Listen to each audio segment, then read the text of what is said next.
فاتحہ.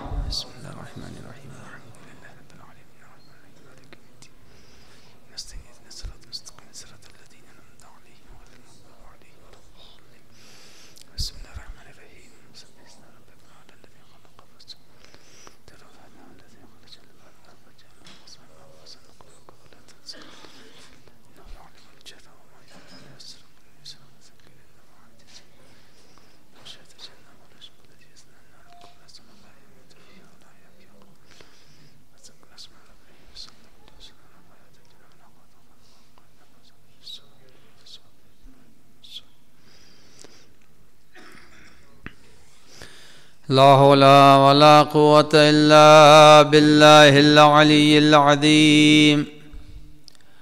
أعوذ بالله من الشيطان اللعين الرجيم. بسم الله الرحمن الرحيم.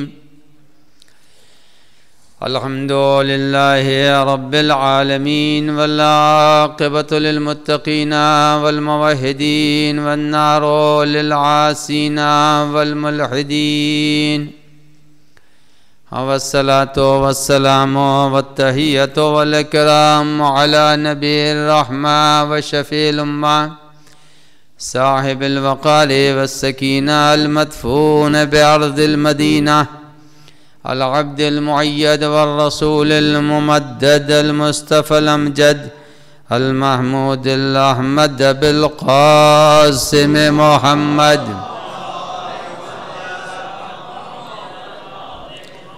وعلى ابن أمه ووزيره ووصيه وخليفته نور الأنوار حجج الجبار والد الأئمة الأطهار قسيم الجنة والنار المولود في البيت ذي الأستار إمام المشارق والمغارب الذي يحبه فرض على الحاضر والغائب غالب كل غالب علي ابن أبي طالب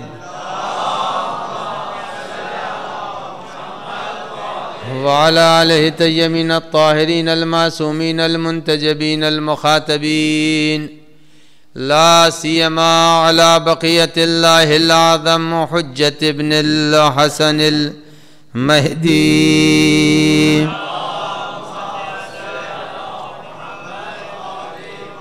روحي وأرواح العالمين له الفداء واللعنة الدائمة الباقية على أعدائهم أجمعين من يومنا هذا إلى قيام يوم الدين. أما بعد فقد قال الله الحكيم في كتابه الكريم. بسم الله الرحمن الرحيم. وضرب الله مثلا قرية كانت آمنة مطمئنة يرزقها من كل مكان فكفرت بأنعم الله فأذاقها الله لباس الجوع والخوف بما كانوا يصنعون. صلوات بر محمد وآل محمد. آپ حضرات سے گزارش ہے کہ بیگم و جناب سید موسی رضا زیدی صاحب کے خاندان کے تمام مرحومین بالخصوص مرحومہ طیبہ بیگم اور حاضرین کے تمام مرحومین اور تمام شہدائے ملت حقہ کے لیے آپ حضرات ایک بار سورہ فاتحہ کی تلاوت فرما دیں. بسم اللہ الرحمن الرحیم.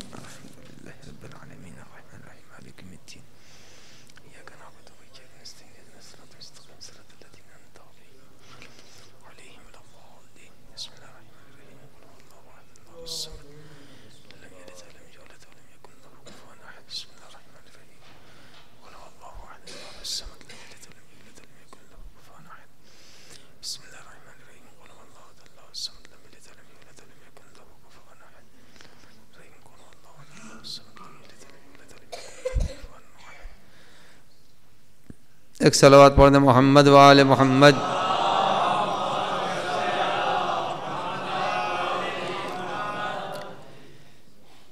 پروردگار عالم قرآن مجید کی اس آیہ کریمہ میں ماضی کی ایک بستی کا تذکرہ کر رہا ہے۔ بستی کا نام و نشان اب زمین پر نہیں ہے، لیکن کردار بستی والوں کا قرآن میں محفوظ ہے۔ سورہ مبارکہ نحل کی آیت ہے جس میں باری تعالیٰ نے جس بستی کا ذکر کیا ہے اس کا مفہوم یہ ہے کہ ضرب اللہ مثلا قریۃ، اللہ نے جس بستی کا ذکر کیا اس بستی کی خوبی 3 تھی۔ پہلی خوبی تو یہ تھی کانت آمنتن، بستی والے سب کے سب خدا والے تھے۔ کانت آمنتن، یہ سارے کے سارے اللہ پر ایمان رکھتے تھے، خدا والے تھے۔ مطمئنتن، اور بڑے عیش و چین سے زندگی گزار رہے تھے۔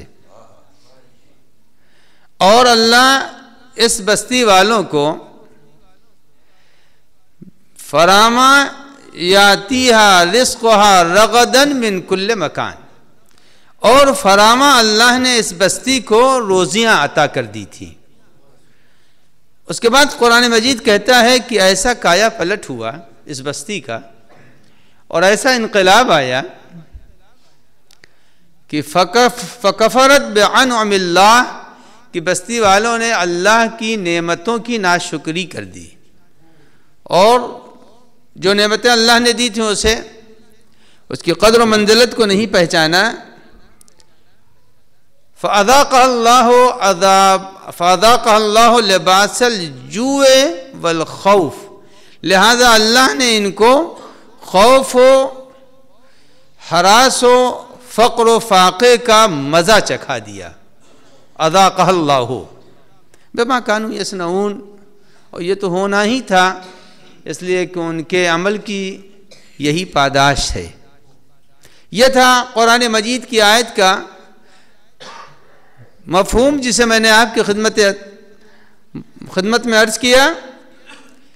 تو اب قرآن مجید نے بستی کی اچھائیوں کے لیے 3 لفظیں استعمال کی ہیں، اس کے مقابلے میں بھی لفظیں رکھی ہیں۔ اللہ نے کہہ رہا ہے باری تعالیٰ کہ یہ قریتن کانت آمنتن، یہ بستی وہ تھی جو اللہ والوں کی تھی، خدا والوں کی بستی تھی۔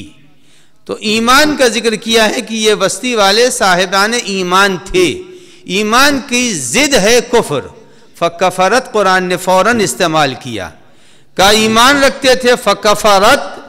اب دوسرا لفظ یہ تھا کہ یہ بستی والے مومنتن مطمئنتن، اور بڑے عیش و سکون سے زندگی گزار رہے تھے۔ عیش و سکون کے مقابلے میں آتا ہے خوف و ہراس، لہذا قرآن نے کہا اذاقہ اللہ، اللہ نے مزہ چکھا دیا بھوک اور خوف کا۔ تو فوراً قرآن نے اس کے مقابلے کے لفظ استعمال کر دی۔ تیسرا مرحلہ یہ تھا کہ یہ بستی والے وہ تھے جن کو پروردگار عالم نے رزق دے رہا تھا، فراواں بے انتہا روزی دے رہا تھا، روزی میں کوئی کمی نہیں تھی۔ فکفرت، لیکن ان لوگوں نے اس نعمت الہیہ کا استقبال نہیں کیا، اور حشر یہ تھی وہ بستی جس کا قرآن ذکر کر رہا روئے زمین پر نہیں ہے۔ اللہ نے کیسے انہیں مزہ چکھایا اس بستی کا۔ تو پتہ چلا کہ زمین کے اوپر جب اللہ کسی کو آباد کرتا ہے تو آباد جب کرتا ہے تو 3 چیزیں خدا کی طرف سے اہل بستی کو ملیں گی۔ زمین پر بسنے والوں کو 3 چیزوں کا پروردگار عالم کی طرف سے عطیہ ملے گا۔ پہلی چیز ہے روزی، وہ دے گا، وہ روزی دے گا۔ دوسری چیز یہ ہے کہ عیش و سکون وہ فراہم کرے گا۔ تیسری چیز یہ ہے کہ پروردگار عالم بستی والوں کے اندر اس وقت تک عیش و سکون و رزق رکھے گا جب تک کہ ان کے درمیان ایمان پایا جا رہا ہے۔ اور اگر ایمان نہیں ہے تو اب پتہ چلا کہ امنیت اور سالمیت اور کسی بستی کے درمیان عافیت کا انحصار تین ہی چیزوں پر ہے۔ ایک پہلا مسئلہ ہے ایمان رکھنا اللہ کے اوپر، دوسرا مرحلہ ہے کہ اللہ کی دی ہوئی نعمتوں پر شکر کیا جائے، تیسرا مرحلہ یہ ہے کہ جب کبھی اللہ کی بستی میں کوئی خلفشار پایا جا رہا ہو تو یہ دیکھنا پڑے گا یہ خلفشار کہاں سے آیا۔ اب آپ اپنے پس منظر کو مد نظر رکھیں، میں قرآن کی آیت آپ کی خدمت میں پڑھتا رہوں گا اور آپ کی طرف اشارہ کروں گا، آپ کے اذہان جہاں جہاں چلے جائیں۔ تو اب یہ یاد رکھیے کہ پروردگار عالم نے زمین کے اوپر امن و امان برقرار رکھا ہے، اور زمین کے اوپر خونریزی اللہ نے کبھی پسند نہیں کی، اور کبھی جب نہیں پسند کی ہے تو پروردگار عالم ارشاد فرما رہا ہے کہ یاد رکھنا فَلْيَعْبُدُوا رَبَّ هَذَا الْبَيْتِ الَّذِي، اس صاحب رب کی عبادت کرو جو تم کو روزی دے رہا ہے اور تم کو بھوک اور خوف سے بچا رہا ہے۔ تو دونوں باتیں پروردگار عالم نے بیان فرما دی کہ اگر تم یہ زمین کے اوپر چاہتے ہو امن و امان برقرار رکھنا تو امن و امان اسی وقت برقرار ہوگا جب تم رب کی بندگی کر رہے ہو، اور جب تم رب کی بندگی کر رہے ہو تو تمہارے درمیان امن و امان پایا جائے گا۔ لیکن آپ یاد رکھیے کہ یہ قانون الہی ہے، ہمیشہ سے قانون الہی ہے۔ جب ابھی دنیا بسی نہیں تھی اس وقت بھی پروردگار عالم نے اپنے ہاتھ میں روزی اپنے ہاتھ میں رکھی تھی، آسائش بندوں کی اپنے ہاتھ میں رکھی تھی۔ یہ چیزیں اللہ نے ہمیشہ اپنے ہاتھ میں رکھی ہے۔ قرآن مجید ذکر جب جناب آدم علیہ السلام کا کرتا ہے تو ارشاد فرما رہا ہے کہ اے آدم، یا آدم اسکن انت وزوجک الجنہ وکلا منہا رغدا حیث شئتما، اے آدم اور اے حوا میں نے تم کو جنت میں بسا دیا ہے۔ یہ نہ سمجھیے گا کہ وہ جنت حقیقی تھی، جناب آدم کو جنت حقیقی میں اللہ نے نہیں بسایا تھا، وہ جنت حقیقی نہیں تھی جس کی سرداری امام حسن امام حسین کے ذمے ہے، اس جنت میں اللہ نے انہیں نہیں بسایا ہے، بلکہ ایک جنت ہے جس کو جنت برزخی کہتے ہیں، جس کو جیسے مرنے کے بعد انسان کو ایک نیک عمل والوں کو ایک اچھی برزخ مل جاتی ہے، اسی طرح سے امام محمد باقر علیہ السلام ارشاد فرماتے ہیں کہ اللہ نے جناب آدم علیہ السلام کو ایک جنت میں بسایا تھا۔ اور دیکھیے لفظیں کتنی واضح ہیں، کلو وشربو یا آدم اسکن انت وزوجک الجنہ وکلا منہا رغدا حیث شئتما، یاد رکھو جتنا کھاؤ پیو کھاؤ، کوئی مذائقہ نہیں، ولا تقربا هذه الشجرہ۔ اب اس آیت کے اندر یہ بھی واضح ہو گیا کہ جو لوگ کہتے ہیں کہ اسلام اور دین پابندی سکھاتا ہے، اسلام اور دین پابندی نہیں سکھاتا، بلکہ آپ یہ دیکھیے کہ اس آیت کا مفہوم کیا ہوا، کلا منہا رغدا حیث شئتما، جو چاہو کھاؤ پیو، آزادی کا علاقہ زیادہ ہے یا پابندی کا علاقہ زیادہ ہے؟ علاقہ کتنا ہے، پابندیوں کا علاقہ زیادہ ہے یا آزادی کا؟ کلا منہا رغدا حیث شئتما، جو چاہو کھاؤ پیو لیکن اس درخت کے قریب نہ جانا۔ معلوم ہوا اسلام پابندیاں کم رکھتا ہے، آزادیاں زیادہ رکھتا ہے۔ اب اللہ نے وہاں بسا دیا، اس کے بعد پروردگار عالم سورہ مبارکہ طٰہٰ میں بھی ارشاد فرما رہا ہے کہ دیکھو جب میں نے آدم کو بسا دیا تو یہ بھی بتا دیا کہ اے آدم اسی جگہ پر رہنا، اللہ تجوع، اگر آپ اس جنت سے نکل گئے جس میں میں نے اللہ تجوع فیہا ولا تعرا، یاد رکھیے گا اس جنت کے اندر جہاں میں نے آپ کو بسایا ہے اس کے اندر نہ آپ کے لیے پیاس کا مسئلہ ہوگا اور نہ بھوک کا مسئلہ ہوگا، نہ لباس کا مسئلہ ہوگا۔ پتہ چلا کہ دین کے دائرے میں رہنے والوں کو نہ روٹی کا مسئلہ آتا ہے، نہ مکان کا مسئلہ آتا ہے، نہ کپڑے کا مسئلہ آتا ہے۔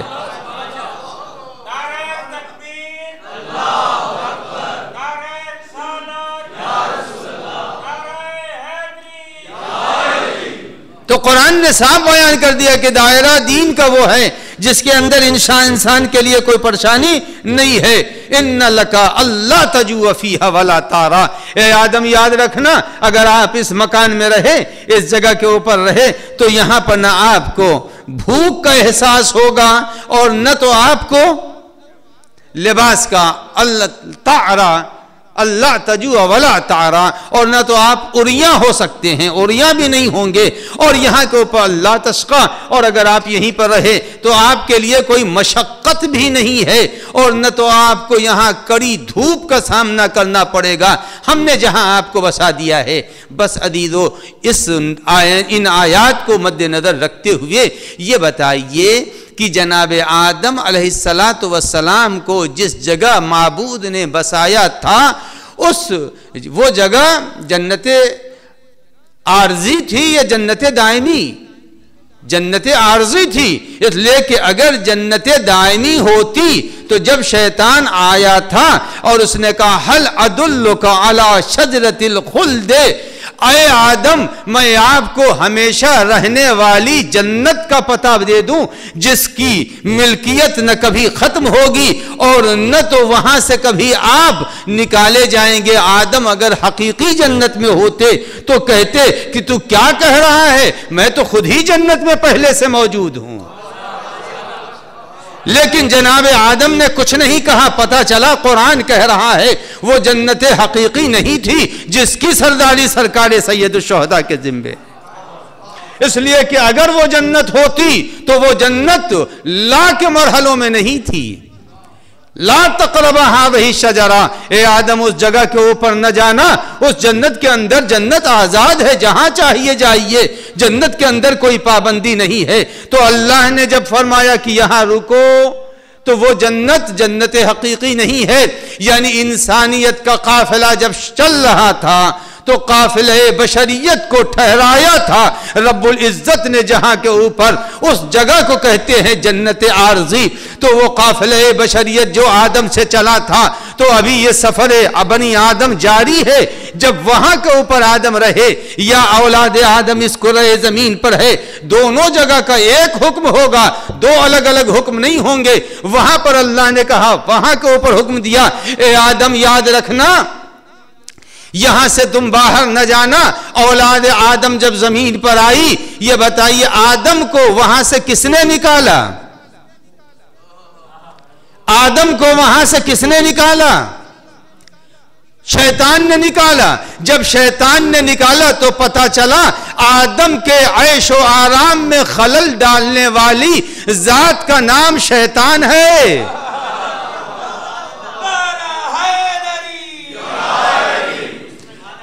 آدم کے عیش و عشرت میں خلل ڈالنے والے ذات کا نام شیطان ہے۔ تو جو اولاد آدم کے عیش و عشرت میں خلل ڈالے وہ بھی تو شیطان ہی ہوگا۔ میں اپنی طرف سے نہیں کہہ رہا ہوں، آپ اپنے اذہان کو جہاں چاہیں لے جائیں، میں آپ کے صورت ذہن کا ذمہ دار نہیں ہوں، مگر قرآن مجید تو کہہ رہا آدم کو نکالا ہے جنت سے، تو کس نے نکالا؟ شیطان نے نکالا۔ جب شیطان نے نکالا تو پتہ چلا کہ جب آدم کا دشمن شیطان ہے تو اس نے خدا سے یہ وعدہ کیا تھا لَأَقْعُدَنَّ لَهُمْ صِرَاطَكَ الْمُسْتَقِيمِ، اے پالنے والے میں صراط مستقیم پر بیٹھوں گا، اور بیٹھنے کے بعد اولاد آدم کو میں داہنے سے بھی بہکاؤں گا، بائیں سے بھی بہکاؤں گا، سامنے سے بھی بہکاؤں گا، پیچھے سے بھی بہکاؤں گا۔ تو پتہ چلا آدم کو بھی شیطان نے بہکایا، ان کے عیش و آرام میں خلل ڈالا، اور بنی آدم کے عیش و آرام میں اگر کوئی خلل ڈال رہا ہے تو اس کو بھی تو پہچان لینا چاہیے وہ ہے کون، اسے پہچاننا چاہیے وہ ہے کون۔ قرآن نے شیطان کا تذکرہ 102 جگہوں پر کیا ہے، کہیں شیطان، کہیں شیاطین، کہیں ابلیس، ہر لفظ سے اگر آپ ملائیں گے تو 102 جگہوں پر شیطان کا ذکر ہے۔ آپ اندازہ لگائیں آدم کا ذکر اتنا کیوں نہ ہوا؟ آدم کا ذکر اتنا کیوں نہ ہوا؟ اللہ نے آدم کا ذکر 102 جگہ نہیں کیا ہے، مگر ابلیس کا ذکر اس لیے کر دیا تاکہ اولاد آدم خطروں سے باخبر رہے، خطروں کو پہچانتی رہے کہ خطرہ کس کو کہتے ہیں، خطروں سے اولاد آدم۔ تو یہ نہ خیال کیجئے کہ آدم کا مقابلہ ہو رہا تھا تو صرف شیطان سے تھا، مگر اولاد آدم کا مقابلہ جب ہو رہا ہے تو 3 سے ہو رہا ہے۔ یاد رکھیے گا 3 سے ہو رہا ہے، ایک تو شیطان سے ہو رہا ہے اور قرآن مجید کہتا ان الشیاطین لیوہون الی اولیائہم، شیطان وہ ہے جو اپنے اولیاء اور اپنے دوستوں کو وحی کر رہا ہے۔ یہ یاد رکھیں شیطان بھی وحی کرتا ہے، مگر وحی سے مراد یہاں یہ ہے وسوسہ۔ اور قرآن مجید دوسری آیت میں کہہ رہا ہے کہ شیاطین الجن والانس، یعنی دو قسم کے شیطان تو یہاں ہیں، ایک انسانی شکل میں شیطان ہوں گے، ایک جنات کی شکل میں شیطان ہوں گے، ایک حقیقی شیطان ہے۔ تو پتہ چلا تین ہیں بنی آدم کے بنیادی دشمن۔ میں اپنی طرف سے کچھ نہیں کہہ رہا ہوں، سب قرآن کہہ رہا ہے شیاطین الانس والجن، کہا یاد رکھنا انسانوں میں شیطان ہے، جناتوں میں شیطان ہے، اور ایک مجھ سے اعلیٰ سب کا ہے۔ تو پتہ چلا تین شیطانوں کے درمیان ملت بنی آدم ہمیشہ گھرے رہیں گے۔ جب تین شیطان کے درمیان بنی آدم گھیرے رہیں گے تو عزیزان گرامی، جب شیطان بنی آدم کو ستا رہا ہے تو پہچانیے کہ یہ شیطان ان الشیاطین لیوہون الی اولیائہم، شیاطین وہ ہیں جو کہ اپنے دوستوں کو وحی کر رہے ہیں، اپنے دوستوں کو بھر رہے ہیں، اپنے دوستوں کو وسوسے میں مبتلا کر رہے ہیں۔ کیوں؟ لیجادلوکم، قرآن مجید کہتا اس لیے کہ وہ تم سے جدال کریں۔ اب آپ خود اپنے ذہنوں کو توجہ سے میری بات سن رہے ہیں، قرآن کہہ رہا ہے شیطان اپنے چاہنے والوں کو وسوسے ڈالتا ہے، مبتلا ہے، وسوسہ کرتا ہے تاکہ وہ لوگ لیجادلوکم۔ یہ بتائیے قرآن کس کے لیے اترا ہے؟ یہ تو جامعہ ہے نا، یہاں تو سب ماشاءاللہ پڑھے لکھے ہیں، یہ کم کی ضمیر کس کی طرف پلٹ رہی ہے؟ قرآن کس کے لیے آیا ہے؟ قرآن متقین کے لیے آیا ہے، یعنی یہ قرآن بتا رہا ہے کہ قرآن متقین کے لیے آیا ہے، تو یہ قرآن مخاطب بنا رہا ہے متقین کو کہ دیکھنا متقین کے مقابلے میں شیطان آئیں گے اور متقین کی زندگی کو پراگندہ کریں گے۔ لیجادلوکم، وہ تم سے جدال کریں گے۔ اب آج حالات دنیا اگر دیکھنا ہے تو قرآن نے کیا کہا؟ ان الشیاطین لیوہون الی اولیائہم، شیطان اپنے دوستوں کو وسوسے میں مبتلا کر کے مومنوں سے لڑائے گا۔ لیجادلوکم، مومنوں سے لڑائے گا۔ اب میں پوچھنا چاہتا ہوں وہ شیطان دکھائی دے یا نہ دے، ایک شیطان اکبر تو بہرحال دنیا میں ہے، ایک شیطان اکبر دنیا میں ہے جس کو رہبر انقلاب کہہ کے گئے ہیں۔ وہ شیطان اکبر ہے لیوہون الی اولیائہم۔ آج زمین پر جہاں خون ریزی ہو رہی ہو، یاد رکھیے گا اس کے پس پردہ ایک شیطان اکبر پایا جا رہا ہے جس کے اعلی کار بے خطا انسانوں کا قتل عام کر رہے ہیں۔ یہ قرآن مجید کا بیان ہے اور یہ قرآن کہہ رہا ہے کہ یاد رکھنا لیوہون الی اولیائہم، شیطان اپنے چاہنے والوں کو ورغلائے گا، وسوسے میں مبتلا کرے گا، وہ آ کر کے تمہیں ماریں گے، تمہیں قتل کریں گے، تم سے جدال کریں گے۔ لیجادلوکم، وہ تم سے جدال کریں گے۔ تو پتہ چلا کہ جدال جب بھی ہو رہا ہو زمین پر مومنین سے تو یاد رکھیے گا اس کے پس پردہ شیطان کا اغوا اور شیطان کی کارستانیاں ہوں۔ اور اب یاد رکھیے جتنے بھی وزن شیطان پر پائے جائیں گے سبھی مومن کے لیے دشمن بن جائیں گے۔ قرآن مجید صاف اور صریح لفظوں میں اعلان کر رہا ہے۔ تو یہ قوم جس کا ذکر قرآن مجید نے اس آیہ کریمہ میں کیا ہے، قرآن کہہ رہا ہے کہ یہ بستی والے خدا والے تھے، لیکن خدا والے اچانک بدل گئے۔ عیش و آرام والے تھے، لیکن عیش و آرام ان کا خلل میں تبدیل ہو گیا، اور جب تبدیل ہو گیا تو قرآن مجید کے فَأَذَاقَهَا اللَّهُ لِبَاسَ الْجُوعِ وَالْخَوْفِ، اللہ ان کو مبتلا کرے گا اس تمام چیزوں میں۔ اب حدیث امام محمد باقر علیہ السلام میں ہے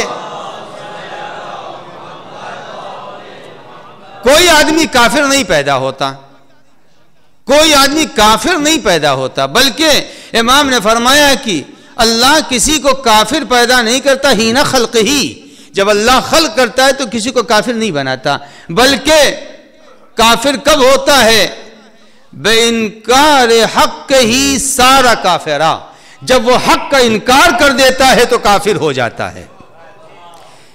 خود کوئی انسان کافر پیدا نہیں ہوتا، بے انکار ہی سارا کافرہ، جب وہ انکار کر دیتا ہے حق کا تو کافر ہو جاتا ہے، جب حق کا انکار کرے گا تب کافر بنے گا۔ اب آپ دیکھیے، تلاش کیجئے حق ہے کہاں، تلاش کیجئے حق کہاں ہے۔ حق کی ایک لمبی فہرست ہے، بڑی لمبی فہرست ہے، اتنی تو سبھی جانتے ہیں، الموت حق، اتنا تو سبھی جانتے ہیں، الموت حق والنار حق والصراط حق، اتنا تو سبھی جانتے ہیں، حق کی ایک فہرست ہے۔ لیکن یہ یاد رکھیے گا، نمایاں اگر کوئی حق ہے، حق میں اگر کوئی نمایاں حق ہے تو وہ حق ہے جس کو پیغمبر بیان کر کے گئے ہیں۔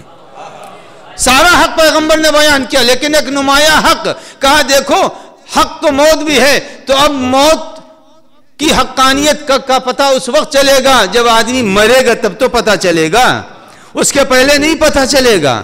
النار حق والصراط حق، یہ سب حق ہے، لیکن جب مر کے جائے گا تب پتہ چلے گا کہ وہ نار حق ہے، جنت حق ہے، حساب حق ہے۔ لیکن ایک حق وہ ہے جس کو مولا پیغمبر اکرم نے فرمایا کہ علی الحق، حق علی کے ساتھ ہے۔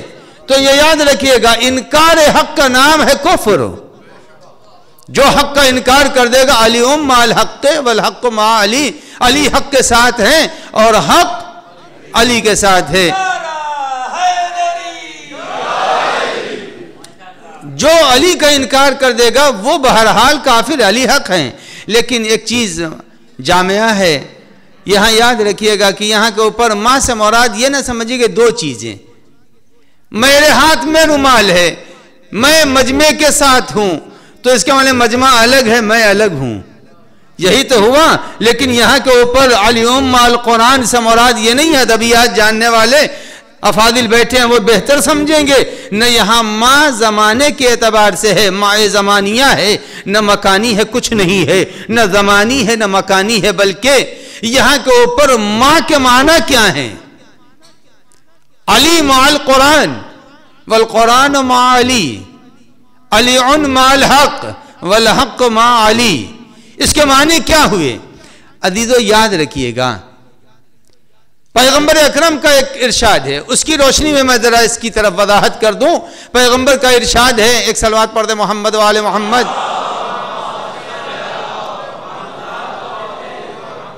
پیغمبر کا ارشاد ہے کہ سورہ یاسین قلب قرآن ہے۔ پیغمبر کا ارشاد ہے، ائمہ ہدی علیہ السلام کا ارشاد ہے کہ خانہ کعبہ قلب زمین ہے، قلب زمین ہے۔ یہ جب قلب زمین ہے تو یہ یاد رکھیے گا، قلب کبھی بھی جسم سے جدا نہیں کیا جا سکتا، قلب کبھی جدا نہیں کیا جا سکتا ہے، جیسے قلب جدا نہیں کیا جا سکتا ہے، کعبے کو زمین سے مٹایا نہیں جا سکتا ہے۔ اسی طرح سے ماں عربی کے اندر بولا جاتا ہے عدم الانفکاک، یعنی وہ شے جو اس شے سے ملی ہوئی ہے قطعاً جدا نہیں ہو سکتی ہے، جیسے قلب انسان سے جدا نہیں ہو سکتا ہے، اسی طرح سے حق علی سے جدا نہیں ہو سکتا ہے۔ حق علی سے جدا نہیں ہوگا۔ تو علیہم مع الحق والحق مع علی، علی حق سے جدا نہیں ہوگا۔ تو یاد رکھیے کہ اگر کبھی انسان شیطان کے بہکانے میں آ جائے تو اس کے معنی یہ ہے کہ وہ حق کا انکار کر رہا ہے۔ انکار حق جب ہوگا تو یقیناً انسان شیطان کے بہکانے میں آئے گا، اور یہ ہر شخص کو یاد رکھنا چاہیے، ہر شخص کو، کہ قرآن نے بارہا جب بتا دیا کہ دشمن انسانیت ہے شیطان، دشمن انسانیت شیطان ہے. تو شیطان ایک کردار کا نام ہے. شیطان ایک کردار کا نام ہے، فقط ایک فرد کا نام نہیں ہے جس کا نام حارث ہے. جو جناب آدم کے سامنے آیا وہ فقط نہیں، ایک کردار کا نام ہے. لہذا وہ اس کردار کی پہچان ہر آدمی کو کرنی چاہیے کہ وہ کردار جہاں جہاں ملے سمجھ جائیے کہ یہ شیطان ہے.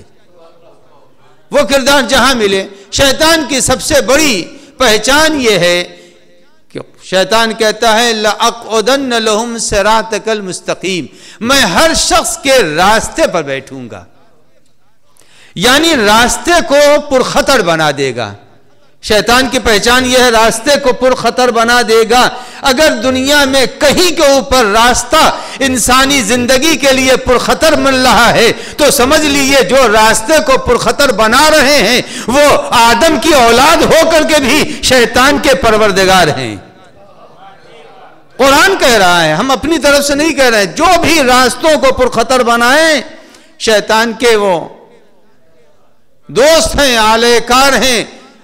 ان شیاطین لیوہون الی اولیائہم، یہ شیطان کے تو جب شیطان کے یہ دوست ہیں تو جس وقت شیطان نے قیامت کے دن آنے سے پہلے مہلت مانگ لی ہے کہ مجھے پالنے والے بہکانے کا موقع دے دے، تو یہ موقع شیطان کو اللہ نے دے دیا ہے. اس موقع پر دوسری آیت میں سورہ اسراء میں قرآن کہتا ہے لَأَحْتَنِكَنَّ لَهُمْ صِرَاطَكَ لَأَحْتَنِكَنَّ لَهُمْ، اے پالنے والے ہم جتنے بھی انسان ہیں سارے انسانوں کو لگام لگا دیں گے. سارے انسانوں کو ہم لگام لگا دیں گے. اب بتائیے جب قرآن مجید نے کہا ہے کہ ابلیس کرو میں سارے انسانوں کو لگام لگا دوں گا تو اب بچے گا کون؟ قرآن نے کہا الا عبادک المخلصین، ہمارے مخلص بندوں کو لگام نہیں لگا سکتا. اللہ کے مخلص بندے دو ہیں، ایک مخلص ہیں اور ایک مخلص ہیں.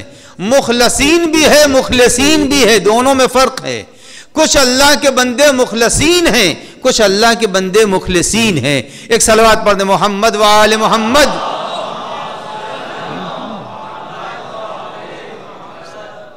مخلصین و مخلصین، مخلصین وہ ہیں جب شیطان نے کہا کہ میں بہکاؤں گا تو قرآن مجید کہتا ان عبادی لیس لک علیہم سلطان، ہمارے بندوں پر تجھ کو تسلط نہیں ہوگا. لیکن اس نے کہا میں بہکاؤں گا، داہنے سے بھی آؤں گا، بائیں سے بھی آؤں گا، سامنے سے بھی آؤں گا، پیچھے سے بھی آؤں گا. تو قرآن مجید کے اس بیان کی روشنی میں مفسرین لکھتے ہیں کہ رقت قلوب الملائکہ علی البشر، ملائکہ کا دل رونے لگا. رقت قلوب الملائکہ علی البشر، ملائکہ کا دل رونے لگا کہ خدایا جب چار سمت سے ابلیس انسان کو بہکائے گا تو یہ بتا دے پھر بچنے کا راستہ کیا ہے. بچنے کا راستہ کیا ہے؟ جب داہنے سے بائیں سے ہر طرف سے ابلیس بہکا رہا ہے تو پھر یہ بتا دے کہ ان کے بچنے کا راستہ کیا ہے. رب العزت نے ملائکہ کے جواب میں کہا میں دو راستے ابھی بھی اپنے اختیار میں رکھے ہوئے ہوں. ایک راستہ وہ ہے کہ جو نیچے جا رہا ہے، ایک راستہ وہ ہے جو اوپر جا رہا ہے. اگر ابلیس کے خطرے سے بچنا ہے تو آدمی کو چاہیے کہ دعا کے لیے ہاتھ اٹھا دے اور بے چین ہو کے سر کو سجدے میں رکھ دے. دو اگر کیفیت آ جائے، ایک صلوات پڑھ دیں محمد و آل محمد. دو کیفیتیں اگر آدمی میں پیدا ہو جائیں، ایک دعا کے لیے ہاتھ اٹھ جائے اور ایک سر سجدے میں چلا جائے، تو پروردگار عالم کہتا ہے کہ پھر ہم بچا لیں گے تم کو، تو ہم تم کو بچا لیں گے. لیکن یہ شستہ طریقہ ہے، یہ شستہ طریقہ ہے ابلیس سے بچنے کا. لیکن ایک طریقہ قرآن مجید اور بتا رہا ہے کہ دیکھو اگر ابلیس مومن کی بستی تک پہنچنے کی کوشش کرے، قرآن مجید کہتا ہے کہ ابلیس بزم ملائکہ تک پہنچنے کی کوشش کر رہا تھا. قرآن مجید کا فَأَتْبَعَهُ شِهَابٌ ثَاقِبٌ، وہاں سے روکنے کے لیے پروردگار عالم نے ابلیس کے لیے شہاب استعمال کیا ہے۔ اب میں شہاب کا کیا ترجمہ کروں؟ شہاب کا ترجمہ کیا کروں؟ بس اتنا سمجھ لیا ایران نے ایک میزائل بنایا ہے، اس کا نام شہاب رکھا ہے۔ اس سے زیادہ میں وعدے نہیں کر سکتا، اس سے زیادہ میں وعدے نہیں کر سکتا۔ یعنی جب کبھی شیطان بزم ملائکہ تک پہنچنے کی کوشش کر رہا تھا تو قرآن کہتا فَأَتْبَعُهُ شَهَابٌ ثَاقِبٌ، اللہ نے اس کے پیچھے آگ کے دہکتے ہوئے گولے بھیجے ہیں۔ اب شہاب کے معنی بتا دیا میزائل۔ جب دشمن شیطانی شکل میں آ کے حملہ آور ہو رہا ہے، اسے ساکت کرنے کے لیے انسان کو شہاب ثاقب استعمال کرنا چاہیے۔ یہ قرآن کا اصول ہے۔ کہا پہلے خدا سے توسل کر لو، ہاتھ بڑھاؤ اور دعا کے لیے اٹھاؤ، خدا سے کہو خدایا مجھے پناہ چاہیے، اور اگر وہ پناہ مل گئی تو ٹھیک ہے، اگر نہ ملے اعدوا لکم ما استطعتم من قوہ، یاد رکھنا اپنے کو تیار رکھو تاکہ شیطان کا مقابلہ کر سکو، شیطان کا مقابلہ کر سکو۔ شیطان کے مقابلے کے لیے ہاتھ پر ہاتھ دے کے نہیں بیٹھو۔ کہا شیطان آئے گا، وہاں کے اوپر تو فَأَتْبَعُهُ شَهَابٌ ثَاقِبٌ، وہاں کے اوپر شہاب ثاقب ہے۔ کہا تمہاری ذمہ داری یہ ہے کہ جب تم اپنے دلوں میں وسوسے کو محسوس کرو تو فوراً شہاب ثاقب استعمال کرو، اور تمہارے دلوں کے وسوسے کے لیے کیا ہے؟ لا حول ولا قوت الا باللہ۔ ایک صلوات پڑھ دے محمد و آل محمد۔ تو قرآن مجید نے تعارف کرایا ہے زمانے کا کہ دیکھو ایسے زمانے میں تم کو گزرنا رہنا پڑے گا، تمہیں زندگی گزارنی پڑے گی کہ جب شیطان کا بول بالا ہوگا، شیطان صراط مستقیم پر بیٹھے گا اور صراط مستقیم پر بیٹھ کر کے وہ بہکائے گا۔ آپ دیکھیے کبھی بھی شیطان کسی سنیما ہال میں بم نہیں رکھتا۔ آج تک ہم نے دیکھا کسی سنیما ہال میں شیطان نے بم رکھا ہو؟ اس لیے کہ وہاں رکھنے کی ضرورت ہی نہیں ہے، وہ صراط مستقیم نہیں ہے۔ اور اگر کوئی کہیں کے اوپر کوئی واقعہ ہوا تو یہ یاد رکھیے گا اس کے پیچھے کوئی راز ہوگا۔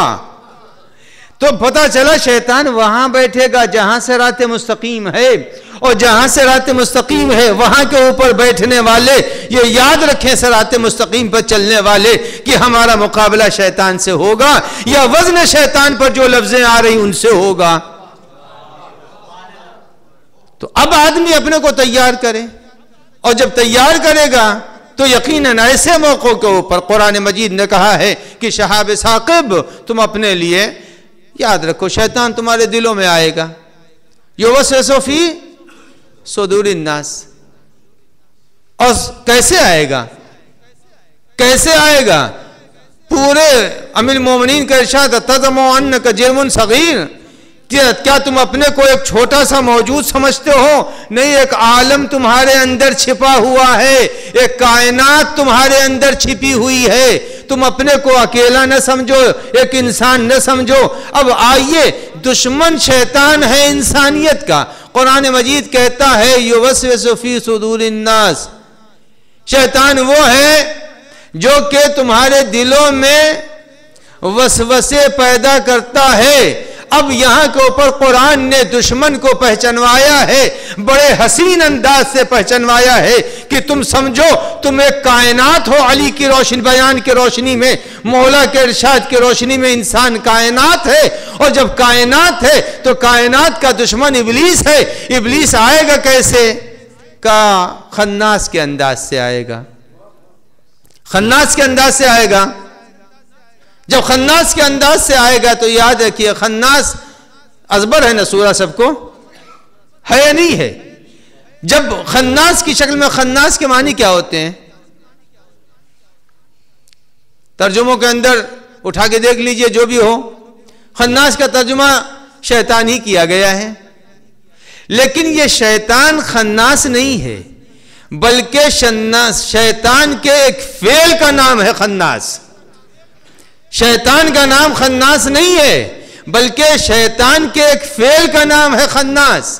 خناس ایک کیڑا ہے، اس کیڑے کی خوبی اور خصوصیت یہ ہوتی ہے کہ وہ چلتا رہتا ہے، اور جیسے ہی کسی نے اسے ٹچ کیا، چھوا، اس نے فوراً اپنے پیروں کو سمیٹ لیا۔ قرآن مجید کہتا ہے کہ دیکھو شیطان تمہارے دلوں میں وسوسے ڈالے گا، جیسے ہی تم چونکو گے فوراً وہ اپنے پیروں کو سمیٹ لے گا۔ یاد کرنا دلوں کے شیطان کی بھی یہی عادت ہے، وہ چھپ کے دل پر آتا ہے، چوکنے افراد سے وہ اپنے کو بچا لیتا ہے۔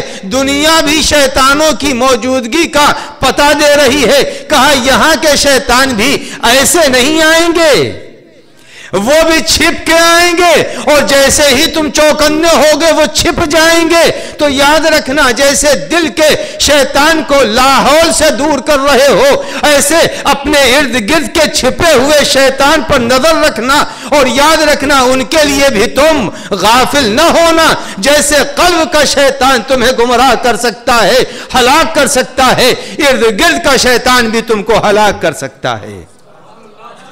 سوچتے رہو، آگے بڑھتے رہو۔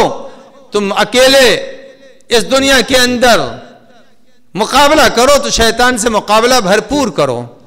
شیطان تمہارا دشمن ہے، کھلا ہوا دشمن ہے، عدو مبین ہے، اور جب عدو مبین ہے تو کھلے دشمن کو تم بھولنا نہیں۔ تمہارا کام ہے کھلے دشمن کو پہچانو۔ کن کن راہوں سے پہچانو گے؟ راہیں ہم بتا دیتے ہیں۔ ایک صلوات پڑھ دیں محمد وآل محمد۔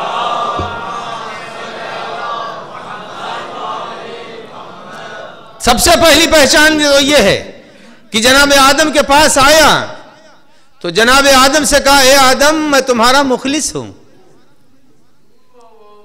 میں تمہارا مخلص ہوں، میں تمہاری نصیحت کر رہا ہوں، میں تمہارے ساتھ اچھا ارادہ رکھتا ہوں، تمہارا مخلص ہوں۔ اب یہ بتائیے شیطان اپنے بیان میں سچا ہے یا جھوٹا؟ جھوٹا قرآن کہہ رہا، شیطان کہہ رہا میں ناصحین میں سے ہوں، میں تمہارا مخلص ہوں، مگر قرآن مجید کہتا ہے وہ کہہ رہا ہے مخلص۔ تم اس کے اخلاص پر اعتبار نہ کرنا ورنہ تم کو مبتلا مصیبت کر دے گا۔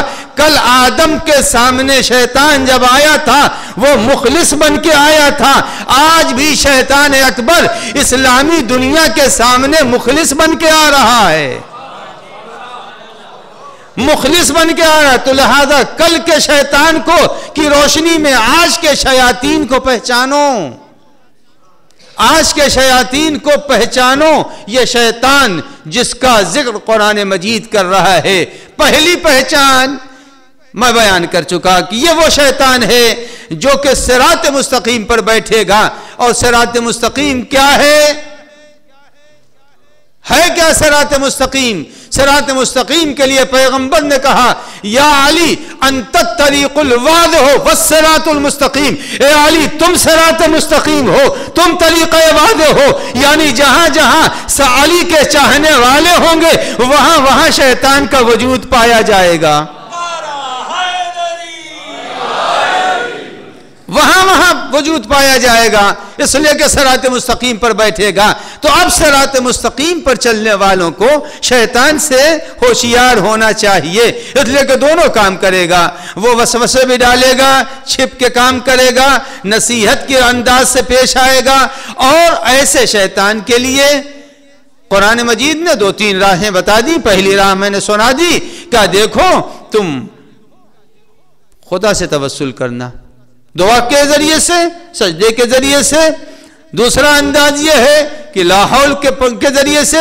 تیسرا انداز یہ ہے کہ اگر وہ پھر بھی سرکشی پر ہیں فَأَتْبَعَهُ شِهَابٌ ثَاقِبٌ، اب اس کے لیے تم شہاب ثاقب استعمال کرو۔ تو اب قرآن مجید نے صاف و صریح انداز سے شیطان سے بچنے کا طریقہ بتا دیا۔ آدمی شیطان کی تاریخ کہیں ادھر ادھر جا کے نہ پڑھے، شیطان کی تاریخ قرآن میں پڑھے۔ 102 جگہ پر قرآن کا ذکر ہے، تو جب اتنی کثرت سے قرآن کا ذکر ہے اور اتنی تاکید سے پروردگار عالم فرما رہا ہے کہ دیکھو یہ تمہارا کھلا ہوا دشمن ہے، تم اس دشمن سے بچو، یہ کبھی حق کے ساتھ نہیں رہے گا، حق ہمیشہ وہیں پر رہے گا جہاں کے اوپر علی اور علی کے چاہنے والے اور ان کا ذکر جہاں پایا جائے گا، حق وہاں ہے، اس سے ہٹ کے کہیں حق نہیں ہے۔ تفسیروں میں ہے اور معتبر مستند تفسیر میں ہے. ابن مسعود کہتے ہیں، ابن مسعود کا بیان ہے کہ میں ایک دن پیغمبر اکرم صلی اللہ علیہ وآلہ وسلم کی خدمت میں گیا اور پیغمبر اکرم سے میں نے کہا کہ یا رسول اللہ ارینی الحق، یا رسول اللہ مجھے حق دکھا دیجئے، مجھے حق دکھا دیجئے.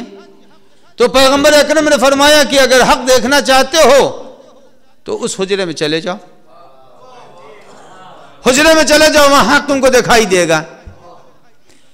تو جناب پیغمبر اکرم کے ارشاد کے بعد ابن مسعود کہتے ہیں میں کمرے میں گیا تو دیکھا کہ وہاں کے اوپر امیر المومنین حالت رکوع و سجدہ میں ہیں، رکوع کر رہے ہیں اور سجدہ کر رہے ہیں، نماز پڑھ رہے ہیں. اور نماز کے بعد امیر المومنین علی ابن ابی طالب نے دعا کی.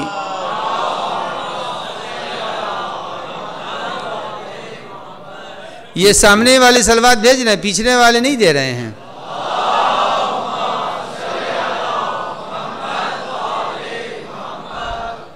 اور مل جل کے ایک صلوات بھیج دیجئے.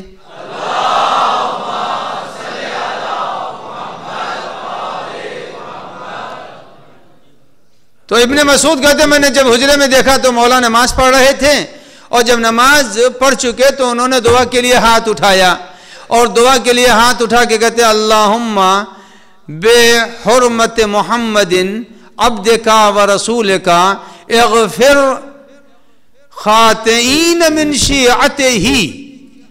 اے پالنے والے تجھے واسطہ ہے پیغمبر کے عظمت و احترام کا کہ تو ہمارے شیعوں کے گناہوں کو بخش دے، تو ہمارے شیعوں کے گناہوں کو بخش دے. یہ امیر المومنین اپنے نماز کے بعد ہاتھ اٹھا کے دعا فرما رہے ہیں. ابن مسعود نے کہا میں نے تو کہا تھا کہ ارینی الحق حتی اتبعہ، آپ حق دکھا دیجئے تاکہ میں اس کی پیروی کروں. یہاں دیکھا حجرے میں امیر المومنین علی ابن ابی طالب ہیں، وہ آئے کہ جا کے خبر دیں کہ وہاں تو مجھے حق دکھائی نہیں دیا. اتنے میں آئے تو دیکھا پیغمبر بھی نماز پڑھ رہے ہیں. جب پیغمبر کو نماز پڑھتے ہوئے دیکھا تو انہوں نے بھی نماز کو مکمل کیا. اس کے بعد ہاتھ اٹھا کے کہا اللہم بحرمت علی ابن ابی طالب اغفر آسین من امتی. اے پالنے والے تجھے واسطہ ہے علی کی عظمت اور احترام کا کہ میری امت کے گناہگاروں کو بخش دے. اب جو ابن مسعود نے یہ دو کیفیت دیکھی، وہ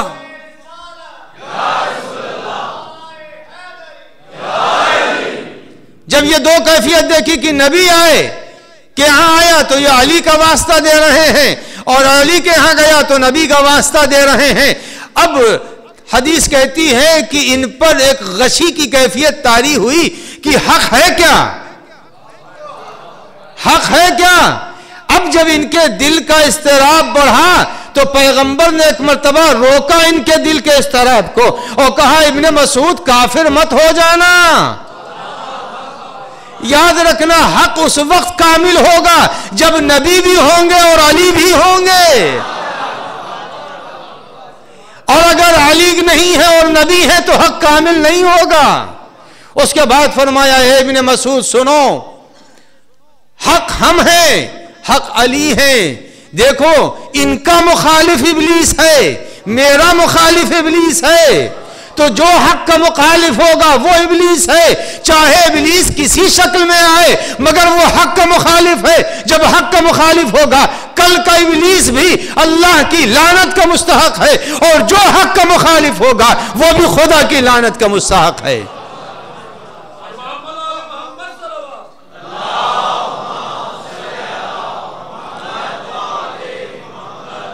ایک اور اس سے بہتر صلوات.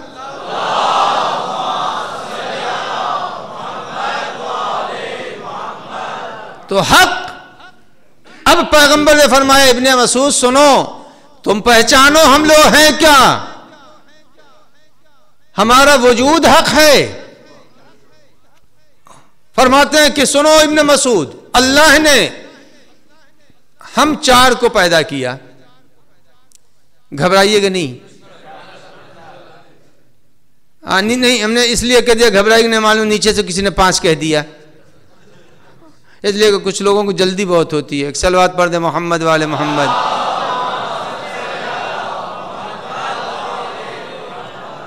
کہا ابن مسعود اللہ نے ہم 4 کو پیدا کیا، مجھے پیدا کیا، علی کو پیدا کیا، حسنین کو پیدا کیا، اور جب پیدا کیا میری پیدائش کے بعد میرے نور سے پروردگار عالم نے زمین و آسمان کو پیدا کیا. میرے نور سے اللہ نے زمین و آسمان کو پیدا کیا، اور علی کے نور سے پروردگار عالم نے عرش و کرسی کو پیدا کیا، اور حسنین کے نور سے اللہ نے لوح و قلم کو پیدا کیا. جب اللہ نے اس کائنات کو پیدا کر دیا اپنی ضروریات کے ساتھ، تو کائنات اپنی ساری عظمتوں اور وجود کے بعد بھی روشن نہیں تھی، تو کائنات ایک اندھیرے میں ڈوبی ہوئی تھی. عرش و کرسی ہو، لوح و قلم ہو، زمین و آسمان سب اندھیرے میں ڈوبے ہوئے تھے.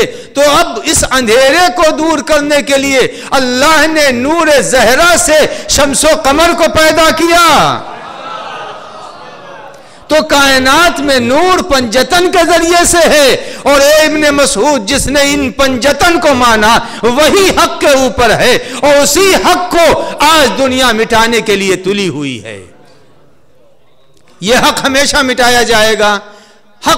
اس حق کو ہمیشہ دنیا مٹاتی رہی. اور میں تو کہتا ہوں کہ آج اگر دنیا میں کوئی ایسے ذہنیت رکھنے والے پیدا ہو گئے ہیں جو حق والوں کو مٹانے کی کوشش کر رہے ہیں، تو وہ بھول ہے. اس لیے کہ جب تنتنے والی سلطنتیں نہ مٹا سکی، جب ہمیں والے اقتدار نہ فنا کر سکے، تو غاروں میں بیٹھے ہوئے کیا انسان مٹا دیں گے؟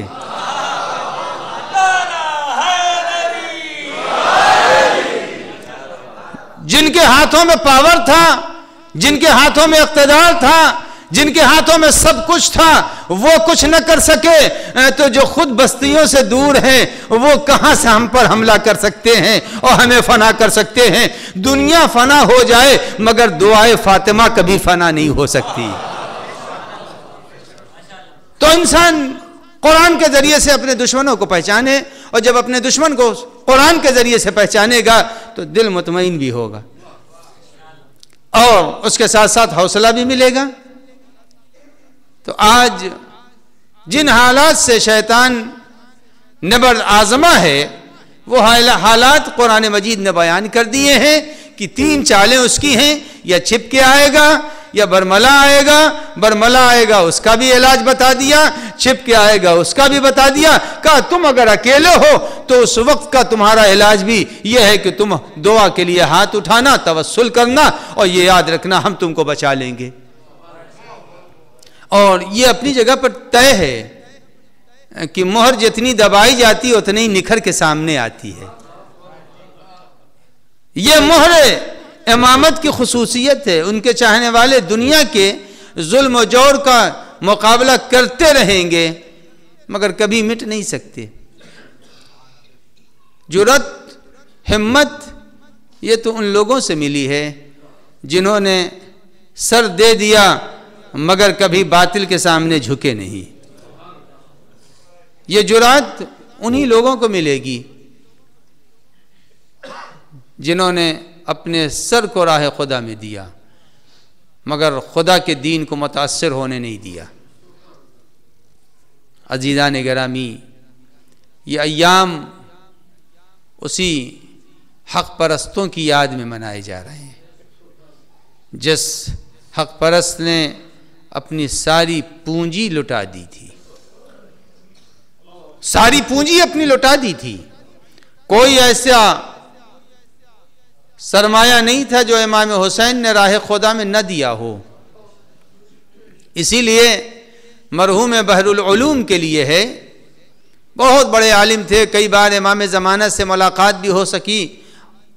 افاضل یہاں بیٹھے ہیں، وہ بہتر جانتے ہیں کہ جب بحر العلوم زیارت امام حسین کے لیے جا رہے تھے نجف اشرف سے، تو ان کے دل میں خیال پیدا ہوا کہ آج پروردگار عالم نے امام حسین کو جو مرتبہ عنایت فرمایا ہے وہ ان کی قربانی سے زیادہ ہے۔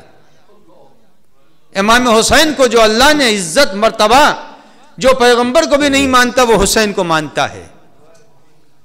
آپ دیکھیں کہ شہادت رسول اکرم پر دنیا کے اندر تعزیتیں پیش نہیں کی جاتی۔ میرے ملک میں کوئی جانتا بھی نہیں رسول اللہ کی شہادت کب ہوئی، مگر غیر مسلم بھی عاشور کے دن امام حسین کو خراج تحسین پیش کرتے ہیں۔ تو پتہ چلا ان کے ذہن میں یہ خیال پیدا ہوا کہ اللہ نے جو مرتبہ حسین کو دیا ہے تو امام حسین کا مرتبہ ان کی قربانی سے زیادہ ہے۔ جب یہ ان کے ذہن میں خیال آیا، وہ مسائل سوچتے ہوئے چل رہے تھے، اتنے میں انہیں ایک مسافر ایک پیدل چلتا ہوا راہگیر دکھائی دیا۔ راہگیر ان کے سواری کے سامنے آیا، خود راہگیر پیدل چل رہا ہے، سواری کے اوپر بحر العلوم چل رہے ہیں، اور بحر العلوم اتنا غرق تھے سوچنے میں کہ متوجہ نہیں ہوئے، لیکن وہ پیدل چلنے والے راہگیر نے بار بار متوجہ کیا۔ جب متوجہ کیا تو آخرکار انہوں نے کہا اب تو یہ پیچھے ہی ہیں، چلو ان سے دو چار جملے پوچھ لیتا ہوں۔ اس میں پہلا مسئلہ انہوں نے کہا یہ بتائیے آپ عالم دین ہیں، ایک مسئلے کا جواب دیجئے۔ جب ان سے مسئلہ پوچھا انہوں نے کہا یہ جواب تو نہیں ہے اس کا۔ کہا کیسے جواب نہیں ہے؟ انہوں نے کہا نہیں، اس کے لیے کوئی حدیث لائیے۔ تو بحر العلوم نے فرمایا کہ کوئی حدیث نہیں ہے۔ تو فوراً جو پیدل چل رہے تھے پیادہ بزرگ، انہوں نے کہا نہیں حدیث ہے، شیخ الطائفہ نے اپنی تہذیب میں فلاں صفحے پر یہ حدیث لکھی ہے۔ جب یہ کہا تو انہوں نے سمجھا بحر العلوم نے نہیں، آدمی پڑھا لکھا کوئی ہے۔ اور اس کے بعد اب جو باتیں ہونے لگی چلتے رہے، یہ بزرگ پیدل چل رہے ہیں اور وہ اپنے سواری پر چل رہے ہیں۔ پھر وہی بات انہوں نے بحر العلوم نے اپنے اس راہگیر سے بیان کر دی کہ اللہ نے امام حسین کو جو مرتبہ دیا ہے وہ مرتبہ ان کی شہادت سے زیادہ دیا ہے۔ جیسے ہی یہ جملہ کہا فوراً مسافر اور بزرگ نے کہا یہ بتائیے کہ پروردگار عالم نے جو کچھ مرتبہ امام حسین کو دیا ہے اپنے پاس کچھ اپنا اختیار رکھا یا سب کچھ دے دیا؟ آیا خدا کے کارخانے میں کچھ ہے یا بالکل کارخانہ خدا خالی ہو گیا؟ کہا نہیں، خدا کا کارخانہ کیسے خالی ہو سکتا ہے، وہ تو اپنی جگہ پر بھرا ہوا ہے۔ تو کہا یہ بتائیے حسین نے میدان کربلا میں کچھ بچا رکھا تھا، یہ سب راہ خدا میں دے دیا؟ سب دے دیا؟ کہا نہیں، سب دے دیا۔ کہا اب یہ نہ کہیے گا کہ حسین کو جو مرتبہ دیا ہے خدا نے وہ زیادہ دیا ہے۔ نہیں، حسین نے سب کچھ دے دیا، خدا نے اپنی خدائی نہیں دی ہے۔ تو عزیزان گرامی، امام نے سب کچھ کربلا میں دے دیا، کوئی چیز نہیں تھی جو حسین نے نہ دی ہو۔ ششماہا تھا اسے بھی دے دیا، کریل جوان تھا وہ بھی دے دیا، برابر کا بھائی تھا وہ بھی دے دیا، بھائی کی یادگار قاسم تھے وہ بھی دے دیا، ننھی سکینہ تھی وہ بھی حوالے کر دیا، کوئی نہیں ہے۔ اب حسین کے آغوش میں سب کو راہ خدا میں دے چکے، لیکن عزیزان گرامی یاد رکھیے گا امام حسین کربلا میں چند موقع آئے ہیں، بے حد بے چین ہوئے ہیں، اتنا مضطرب حسین ہوئے ہیں، اتنا مضطرب حسین پورے واقعے کربلا میں کبھی نہیں ہوئے۔ ایک موقع تو وہ تھا اضطراب امام حسین علیہ السلام کا، جب امام حسین اپنے ننھے علی اصغر کی میت لے کے خیمے پر آ رہے تھے۔ جب خیمے کی طرف آ رہے تھے تو مقتل کہتا ہے 7 مرتبہ حسین بڑھے ہیں خیمے کی طرف، اور 7 مرتبہ انا للہ و انا الیہ راجعون کہہ کے حسین پلٹے ہیں۔ امام حسین میں یہ اضطراب کیوں تھا؟ بڑی بڑی میتیں لائے، علی اکبر کے جنازے کو اٹھا لائے، مگر حسین میں اضطراب نہیں تھا۔ یہ اضطراب امام میں کیوں آیا؟ یہ اضطراب اس لیے آیا تھا، علی اکبر جب گئے تھے تو امام اس تصور میں تھے، اس یقین کے ساتھ بھیج رہے تھے کہ میرا بیٹا شہید ہو کے آئے گا۔ قاسم کو جب بھیجا تو اس یقین کے ساتھ بھیجا کہ یہ شہید ہو کے آئیں گے۔ جب عباس کو روانہ کیا تو اس یقین کے ساتھ بھیجا کہ یہ شہید ہو کے آئیں گے. ہر صحابی کو بھیجا تو یقین کے ساتھ بھیجا. لیکن ایک موقع وہ آیا جب علی اصغر نے اپنے کو جھولے سے گرایا ہے تو امام حسین نے آ کے رباب سے کہا اے رباب ارے ذرا علی اصغر کو دے دو میں کربلا سے پانی پلا کے لاؤں. علی اصغر کو اس وعدے پر ماں کی گود سے لے کے گئے تھے کہ میں پانی پلا کے لاؤں گا, مگر جب تیر حرملہ چلا ہے علی اصغر کا من کا ڈھلکا. ارے حسین علی اصغر کو ابا کے دامن میں چھپا کے جب خیمے پر چلے ہیں تو اتنا بے چین ہوئے کہ ارے رباب کو کیسے بتاؤں ارے علی اصغر نے پانی پیا یا نہیں پیا. جزاکم ربکم علی اصغر کو لے کے آئے در خیمہ پر, مگر ابا کو نہیں ہٹایا. رباب سامنے کھڑی ہے مگر رباب کی ہمت نہیں پڑ رہی ہے کہ وہ حسین سے پوچھے. فرزند رسول کا چہرہ اترا ہوا ہے, چہرے پر ابھی تک خون نہیں لگا ہوا تھا. علی اکبر کو لے کے آئے, سینے پر خون تھا مگر اب جو آ رہے ہیں چہرے پر خون ہے. رباب کی ہمت نہ پڑی کہ پوچھتی اے آقا یہ چہرے پر خون کیسے ہے. فرزند رسول کی بے چینی دیکھ رہی تھی مگر ننھی سکینہ آئی اور آنے کے بعد ایک آواز دے کے کہا بابا ارے آپ بھیا علی اصغر کو پانی پلا لائے. ارے میں بھی تو پیاسی ہوں. بس حسین کے صبر کا پیمانہ لبریز ہوا. ارے امام نے اب زبان سے کچھ نہ کہا, ابا کا دامن ہٹا دیا. کہا سکینہ ارے اپنے ماں جائے کی بجھی پہ آج دیکھو. اب جو سکینہ نے من کا ڈھلا ہوا دیکھا, گلے سے بہتا ہوا خون دیکھا تو رباب نے ایک مرثیہ پڑھا. تاریخ کربلا میں اس کے علاوہ کوئی مرثیہ نہیں ہے. رباب نے ایک جملہ کہا یا بنیا مثلو کا ینہر, اے بیٹا علی اصغر, اے بیٹا علی اصغر اب مثلوں کا ینہر. آخری بات تھی کہ اے بیٹا علی اصغر تیرے جیسا پیاسا 6 مہینے کا نیم جان جو ایک ہسٹیوں کا محتاج تھا, اے بیٹا کہیں تیرے جیسے 9 نیم جان کو تیر حرملہ سے مارا جاتا ہے. اے بیٹا تم کو حرملہ نے جتنے شدید تیر سے شہید کیا, جملہ کہا ینہر نہر کرنا. علی اصغر کے گلے سے تیر پار ہو گیا اور بچہ حسین کے ہاتھوں پر شہید ہو گیا.